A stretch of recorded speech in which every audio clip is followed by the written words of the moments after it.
In this guide, I'm going to show you how to play Nintendo Switch 2 game Key Cards offline. This is Miguel from Just Boz, and before we get into this guide, make sure to like the video and subscribe to the channel with all notifications on for more content like this. It really does help out the channel and we'd greatly appreciate it. If you have any questions, just ask them down in the comment section below. I'm going to be doing my best to reply to every single comment down there.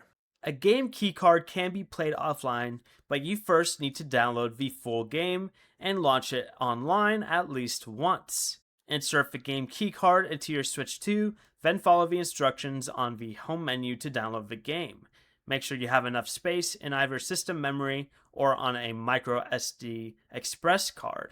But once the download finishes, keep the console connected to the internet and launch the game for the first time.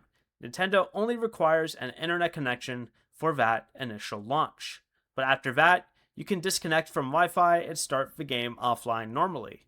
Just remember that the game keycard must remain inserted whenever you launch or play the game, because the card acts as the physical key that verifies you own it.